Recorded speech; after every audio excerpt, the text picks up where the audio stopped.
Bonjour, la correction est-elle déjà terminée? C'est ce que nous allons voir dans l'analyse du jour. Mais avant de commencer, n'oubliez pas de vous abonner, de mettre un petit pouce bleu et de laisser un commentaire.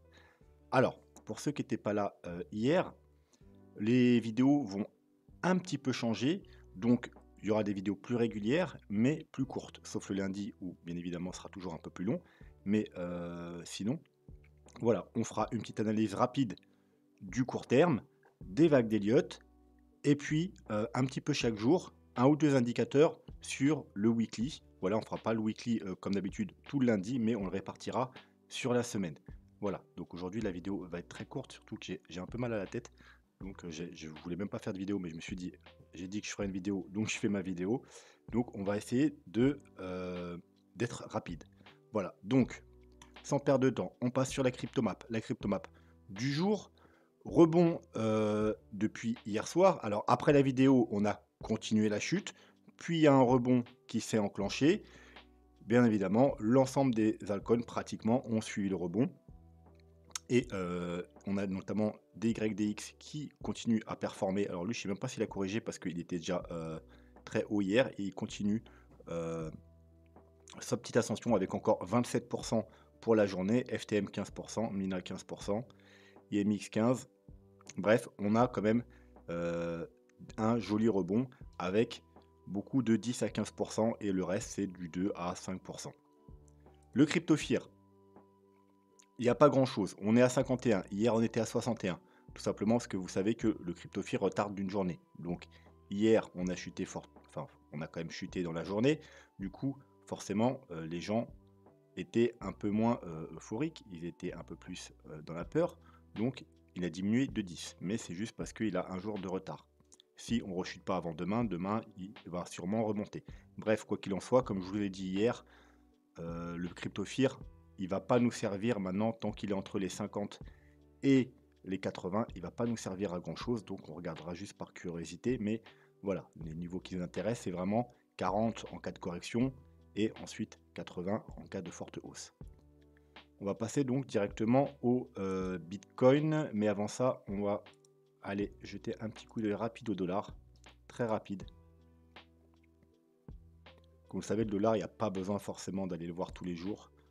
J'aime bien aller le voir régulièrement, mais il n'y a pas forcément besoin, hein. Mais voilà, donc il n'y a pas grand changement. Il y a une petite trendline qui avait été cassée là, un fake out. Là, pareil, on essaye de la recasser. On est toujours en train de travailler le support. Donc, il n'y a rien qui change, hein. On a eu une petite chute aujourd'hui.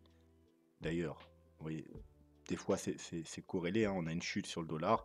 On a une hausse sur les cryptos. Des fois, ça se corrèle court terme, mais c'est pas tout le temps le cas. Par contre, sur le long terme, vous savez que c'est très intéressant et que jusqu'à présent, ça a toujours été très bien corrélé. Donc, on va pas s'attarder sur le dollar. Il n'y a rien de nouveau depuis hier et on va plutôt aller regarder le Bitcoin. Donc, le Bitcoin, je vais peut-être nettoyer un peu le graphique et je remettrai ensuite si on en a besoin. Donc, voilà. Donc, qu'est-ce qu'on avait fait hier? On avait cassé la trendline et on était en train, hier à la vidéo, en train de la retester, voire même de légèrement la recasser à la baisse. Depuis, on a rechuté et là, on a enclenché un rebond. Donc, la question qui se pose est, est-ce que la correction est-elle déjà finie? Alors, pour ça, on peut voir deux choses. Déjà, on peut aller regarder des indicateurs. Donc, on va voir déjà si on a eu des confirmations baissières ou si on a quelque chose. Et ce qu'on peut voir, alors c'était même en daily, voilà. On a une confirmation baissière en daily. Donc on est passé, rappelez-vous hier, on n'avait pas encore les confirmations. Là, ce coup-ci, c'est fait. On est passé en dessous la zone de surachat et on a eu un croisement, la confirmation baissière. Voilà. Là, on a eu l'avertissement et là, la confirmation avec la deuxième bougie. Alors la journée n'est pas clôturée. Effectivement, si on a un très gros rebond avant la clôture, cette bougie ne pourrait être plus rouge et ne pas avoir la confirmation. Mais il faudrait quand même que le rebond continue assez fortement. Sinon, on risque de confirmer ça. Donc ça tendrait à dire que la correction n'est pas terminée. Voilà, juste un point de vue des indicateurs. Si on descend dans les plus petits time frames, le rebond, il n'a pas encore déclenché, parce que vous voyez qu'on est bearish ici, hein, c'est beaucoup plus réactif, hein, le 4 heures. Il nous a annoncé la correction ici. Sur le MACD, il nous a annoncé la correction, lui, un peu plus tard. Donc sur la grosse bougie ici. Et pour l'instant, il est toujours bearish. Donc, il n'y a pas encore de signal haussier. Donc pour l'instant, par rapport à juste le MACD et le Stock RSI, ça nous dit qu'en daily, on vient de passer bearish. Et donc qu'on risque de continuer à chuter.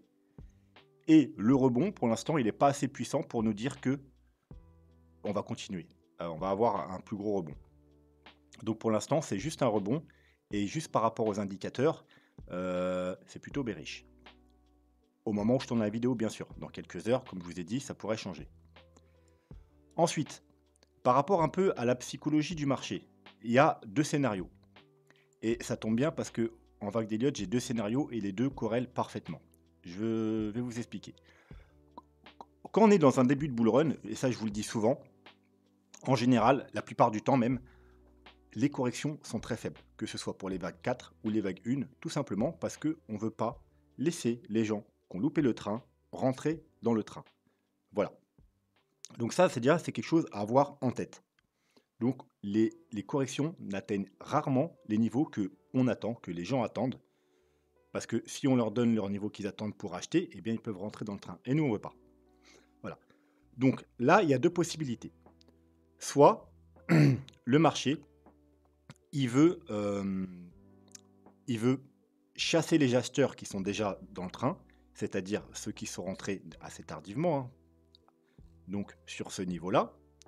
Et dans ce cas-là, il faut qu'il aille en dessous le petit rectangle que je vous ai mis là, tout simplement parce que vous voyez, c'est les bas, hein, il y a les mèches ici, les mèches ici, les mèches ici. On n'a pas été chercher, on a été chercher à peine ce niveau, très légèrement. Et encore, je suis sûr que si je mets d'autres échangeurs, vu que vous savez que les échangeurs, c'est pas tous le même niveau, il y en auront sûrement qui n'auront même pas été en dessous de ce niveau, donc chercher ce petit niveau ici. Mais du coup, on n'a pas été chercher, voilà, toute la liquidité en gros qui traîne ici. Donc on n'a pas, pour l'instant, chassé les vendeurs qui sont rentrés ici, enfin du moins ceux qui ont mis leur stop. Donc normalement, la plupart, du moins les plus agressifs, hein, bien sûr, il y en a, ils ont peut-être mis carrément leur stop plus bas, mais la majorité, surtout ceux qui font du trading court moyen terme, une fois qu'on a monté, forcément, ils mettent leur stop en dessous ce niveau de support. Donc la première objectif de la correction, ce serait d'aller chasser ces acheteurs qui sont rentrés ici.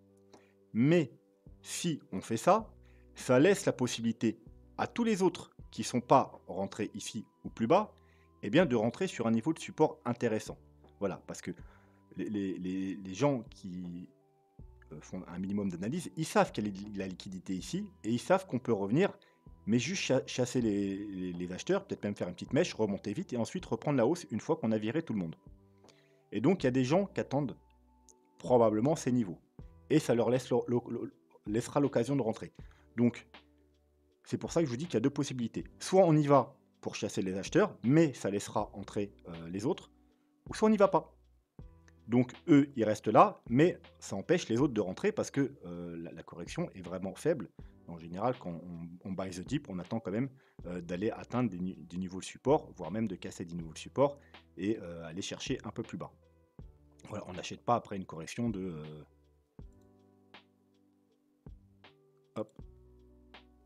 de 6%, surtout quand ça a monté de 40% avant. Voilà, donc là, c'est les deux possibilités que je vois. Sinon, en termes de graphique, là, on est en train de bientôt retester la trendline et il n'y a pas grand-chose d'autre à dire. C'est pour ça qu'on va passer rapidement sur les vagues d'Elliott. Alors, rappelez-vous, je vais quand même dézoomer pour remontrer à ceux qui n'étaient pas là. Donc, bien évidemment, on avait notre grande flat, on ne va pas en reparler aujourd'hui, on va s'intéresser qu'au court terme.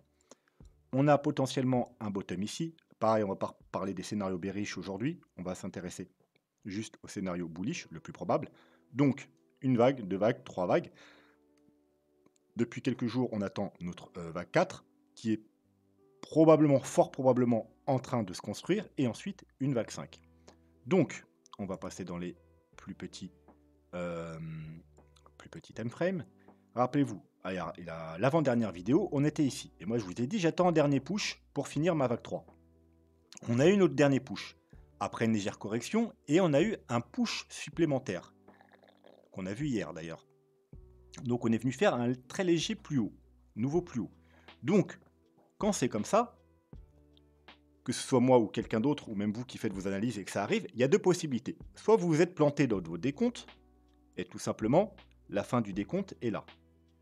Soit, deuxième possibilité, vous vous êtes pas trompé dans votre décompte, et on est tout simplement dans une flat.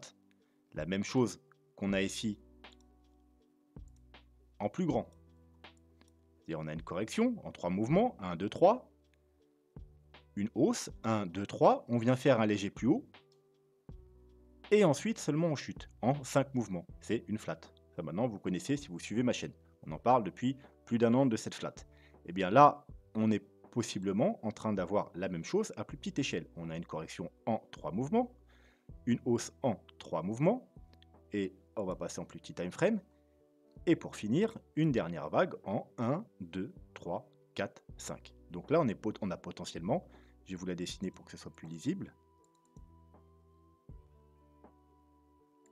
une flat, donc une A, une B, une C. Une flat, vous savez, c'est une correction en général bullish. Bullish, voire très bullish. C'est-à-dire que des fois, on ne fait pas, vous voyez là, on a fait un double bottom. Ça veut dire qu'on fait une correction en ABC qui ne fait pas de nouveau plus bas et qui en général ne va pas atteindre ses objectifs. Parce que vous le savez que normalement, on est dans une vague 4. Les objectifs, c'est 0, 23,6 et 38,2. Donc c'est le rectangle ici, 23,6 le haut du rectangle, 38,2 le bas du rectangle. Et là, on n'a même pas atteint les 23,6, tout simplement parce que c'est une running flat. C'est la seule différence avec cette flat-là, qui est une extending flat, une flat étendue. Vous voyez, la vague 5 est étendue. Et on va faire des nouveaux plus bas. Vous voyez, la vague A, la vague B et la vague C, elle vient faire des nouveaux plus bas par rapport à la vague, la première vague. Ici, on est juste venu faire un double bottom. C'est la seule différence, mais les deux, c'est des flats, mais ce n'est pas les mêmes flats. C'est une flat encore plus bullish là, parce que la correction est très faible. C'est une correction linéaire, on corrige en gros à l'horizontale. On ne vient pas faire de nouveaux plus bas. Voilà, donc ça, c'est la première possibilité. Mon décompte était bon, on a bien fait le top ici, et on a fait une flat. Et là, la correction a de fortes chances d'être déjà finie. Du coup, pour en revenir à ce que je disais, on serait dans le scénario où on ne veut pas laisser la possibilité, tout simplement, aux acheteurs de revenir acheter sur des niveaux intéressants. On fait des corrections très faibles, parce qu'on n'a même pas atteint les 0,23,6, donc c'est une correction très faible, et on va directement repartir à la hausse pour faire la vague 5. La deuxième possibilité maintenant, eh bien, je m'étais planté dans mon décompte. Le haut de la vague 3, il est là. Là, on a 1, 2, 3, 4, 5. Donc, vous savez qu'une correction se fait pas en 5 mouvements. Ça veut dire tout simplement que on a fait seulement la moitié du chemin.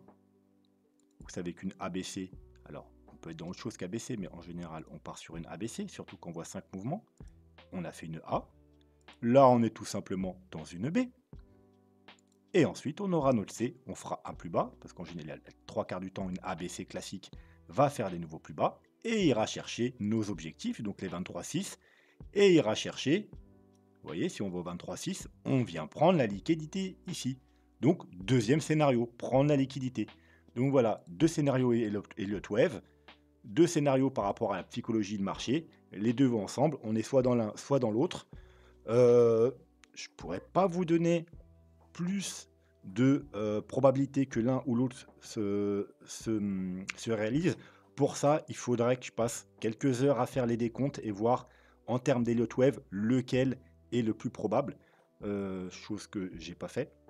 Et vraiment, j'ai pas envie de faire parce que, comme je vous ai dit hier, quand c'est un mouvement linéaire comme ça, c'est très chiant à faire les décomptes. Mais voilà, en tout cas, vous avez les deux scénarios possibles. Alors, quand est-ce que l'un ou l'autre peuvent s'annuler? Eh bien, tout simplement, une ABC, en général, on va très rarement rechercher au-dessus des 0,618. Donc, on se met un petit Fibo. Là, vous voyez qu'on est sur les 0,5 de Fibo.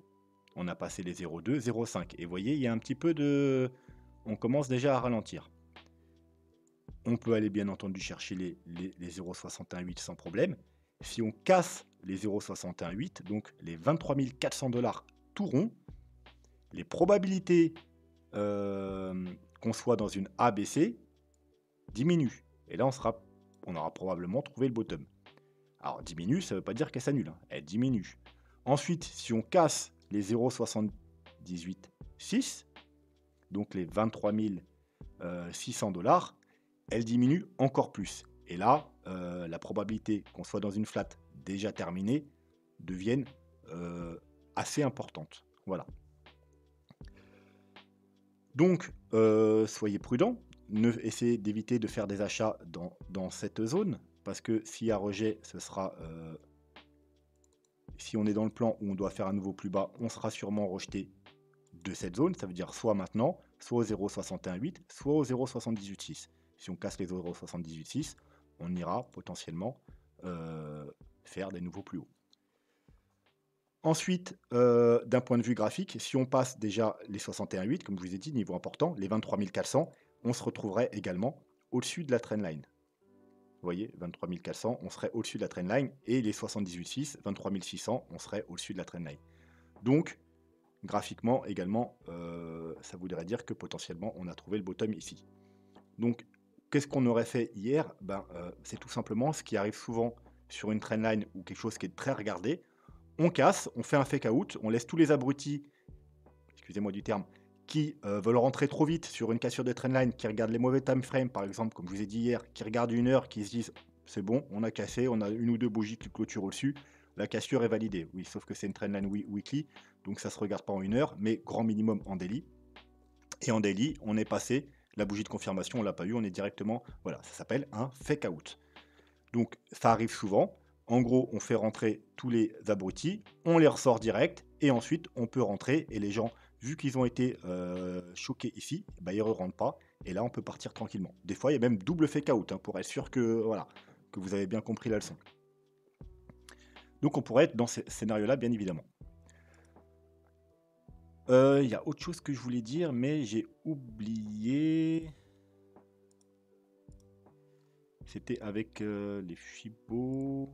Non, c'est bon. On va stopper là. Et on va juste aller voir du coup. On va continuer l'analyse weekly qu'on a commencé hier, tout simplement. Hier, nous avons fait le RSI et le MACD. Donc, si ça vous intéresse, allez voir la vidéo d'hier. Et aujourd'hui, on va s'intéresser aux moyennes mobiles et à Ishimoku. Parce qu'Ishimoku, c'est un système assez proche, quand même aussi des moyennes mobiles. Et bien entendu, le tout en weekly. Donc, on va effacer les moyennes mobiles qui ne nous intéressent pas. Alors, on va juste regarder, bien entendu, la EMA 21. Vous savez qu'en général, elle, quand on repasse au-dessus en weekly, on repasse bullish. Donc, on est déjà repassé au-dessus. C'est bien. Sauf que, d'habitude, je vais enlever la 100. Effectivement, à chaque fois qu'on repasse au-dessus, vous pouvez voir que c'est très bullish et qu'on monte. Sauf que, d'habitude, quand on repasse au-dessus, on est également au-dessus de la moyenne mobile 200. Tout simplement parce qu'on n'avait jamais été en dessous. Donc là, on est repassé au-dessus de la moyenne mobile EMA 21, c'est bien, sauf qu'on est toujours en dessous de la moyenne mobile 200. Et voilà, on ne l'a pas encore atteint, mais presque. Elle doit se situer aux 25 000 $, 24 800, 25 000 $. Le niveau, vous savez, qui est extrêmement important. On en a parlé hier.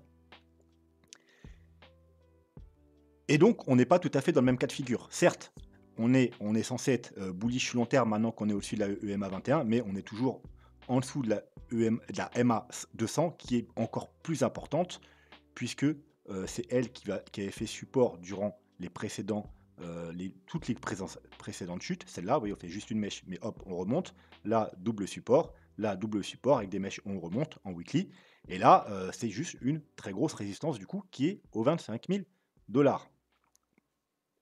Ensuite, on a quoi d'autre? On a la MA50 qui vient en plus se cumuler à la moyenne mobile 200. Donc, on n'a plus un, mais deux résistances qui se cumulent.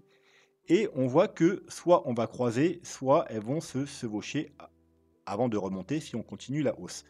Donc, on avait vu que tant qu'elles ne se croisent pas, tout va bien, parce qu'on a déjà eu ce cas de figure. Je vous le remontre. C'est ici, le bear market de 2015. Regardez, elles sont croisées. Enfin, elles sont chevauchées ici avant de remonter. Et regardez où on était là. En gros, on avait eu double bottom. Et on avait une forte hausse pendant plusieurs semaines. Elles sont venues chevaucher et ça continue à monter. On est exactement dans le même cas de figure. Hein. Bottom, double bottom, même si on a fait un plus bas.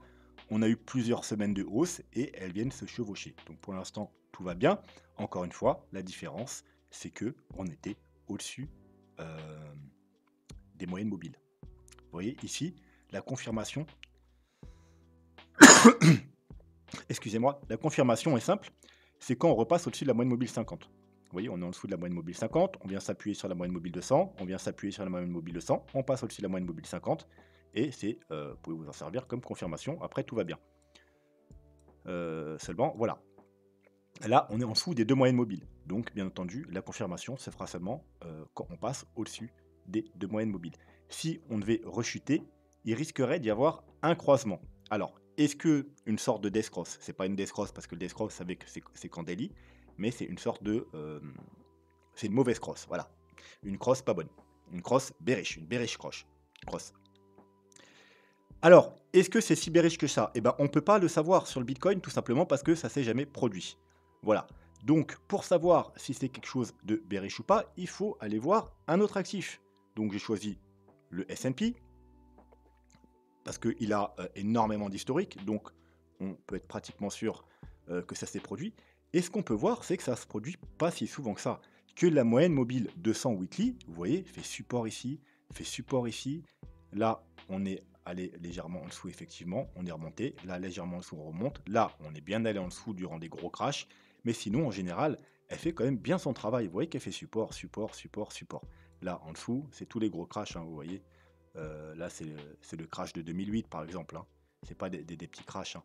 Et ensuite, support, support, support, support. Là, ça doit être le Covid, exactement. Vous voyez, le Covid, on allait très rapidement en dessous, on est remonté. Et là, pareil, contrairement au Bitcoin, on n'est pas venu en dessous de la moyenne mobile de 100. On a tenu comme support. Voilà. Donc, déjà ça. Donc, on peut voir que ça reste similaire au Bitcoin. Et par rapport à la moyenne mobile 50, on peut voir qu'on les a eu, ces fameux croisements. On en a eu un là, on en a eu un là. Là, on a eu un chevauchement.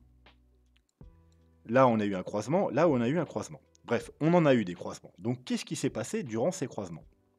Eh bien, ce que j'ai pu remarquer, parce que j'ai été regardé avant la vidéo, c'est qu'avant ces croisements, on a un up. Regardez, on a une chute, une hausse, une correction, un croisement et on rechute. Là, on a une chute, une hausse juste avant le croisement. Et regardez, on vient toucher la moyenne mobile 200, croisement, et on rechute encore plus fort. Une autre. On a une chute, on remonte, on revient même au-dessus de la moyenne mobile 200, on a un croisement et on continue la chute. Encore pareil, on a une chute, là on est venu s'appuyer sur la moyenne mobile 200, on vient faire résistance, chute, on vient, alors c'est même plutôt ici qu'il faut prendre. Donc on a une chute, on vient tester la moyenne mobile 200, croisement, on rechute fortement. Et voilà. Donc en gros, eh bien c'est très simple. On est exactement dans le même cas de figure qu'on a vu sur la SP500. Ça veut dire une chute, on revient tester la moyenne mobile de 100. Donc il y a deux possibilités.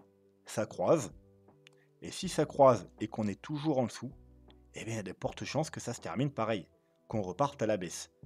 Si par contre on passe au-dessus et qu'on évite le croisement, eh bien il y a de fortes chances qu'on soit dans ce cas de figure et qu'on continue la hausse. Donc, avoir un croisement plus un rejet de la moyenne mobile de 100, ça nous donnerait, alors pas du même ordre d'idée, mais vous voyez, ça nous donnerait quelque chose comme ça. Vous voyez que là, on est vraiment, on a, allez, 1, 2, 3, 4, 5. Vous voyez, on a 5 mouvements baissiers, comme on a eu sur le Bitcoin. Et là, on a un gros rebond qui dure plusieurs semaines. 1, 2, 3, 4, 5 semaines. À peu près comme sur le Bitcoin. Hop, on va passer en weekly. Voilà. Donc 1, 2, 3, 4, 5 semaines. Et on est en train de retester la moyenne mobile de 100.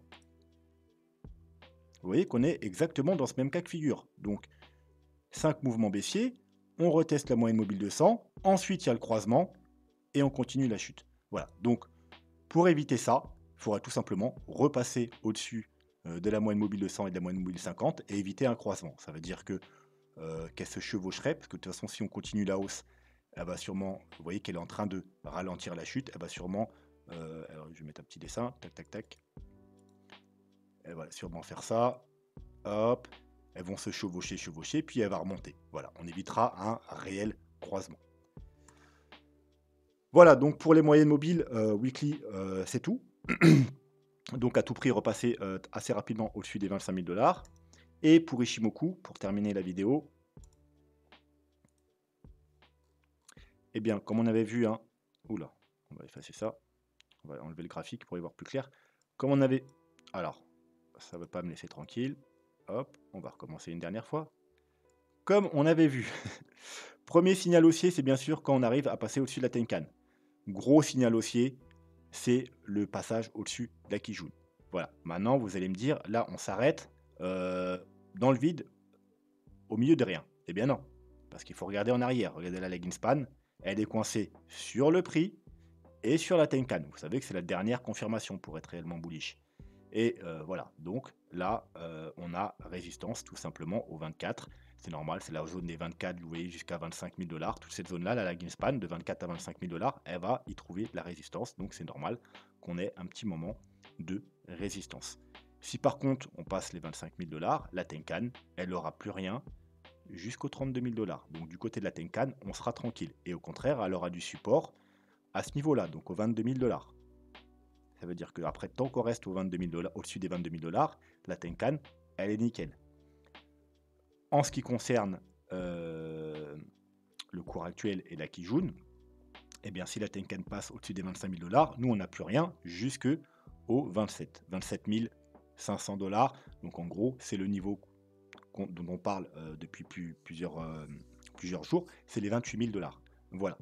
Et si on passe les 28 000 $, eh bien, graphiquement, vous savez que la résistance va des 28 aux 30 000 $. Mais par contre, en termes d'Ishimoku pur et dur, on n'a plus rien jusqu'aux 43 000 $. Donc on a le champ libre. Et en plus, vous savez comment ça se passe avec un nuage Ishimoku. Le bas fait résistance, hein, de temps en temps on fait des petits fake out, hein, on pénètre un peu dedans et puis on retombe. Mais quand on s'installe dedans, ça fait comme un aimant. La plupart du temps, on a un tiré vers le côté opposé, que ce soit en cas de chute ou en cas de hausse. Donc il y a des probabilités importantes, si on arrive à clôturer 2-3 bougies dans le nuage, qu'on aille tout droit vers les 40. Alors ça dépend combien de temps ça prendra. Hein. Vous voyez, si ça monte assez vite, c'est 43 000 $. Si ça prend son temps, bien évidemment, ce sera plus bas. Ce sera plus vers les 35, 37, 38 000 $. Tout dépendra le temps. Parce que voilà, on n'est pas obligé de faire une hausse non plus verticale. On peut faire une hausse construite en petit escalier. Donc ça peut prendre du temps. Donc grosso modo, entre les 33 et les 43 000 $ selon le temps que ça prendra. Voilà, on va s'arrêter là pour aujourd'hui. N'hésitez pas si vous avez des questions en commentaire. Demain, je ne crois pas qu'il y aura des vidéos. C'est pas sûr, ça dépendra s'il se passe quelque chose, s'il y a des choses intéressantes à dire ou pas. Mais en tout cas, jeudi et vendredi, les prochaines vidéos, l'analyse court terme, 2 nouveaux indicateurs pour le weekly et le compte sera bon. Sur ce, moi je vous souhaite une bonne soirée et je vous dis à bientôt. Tchuss.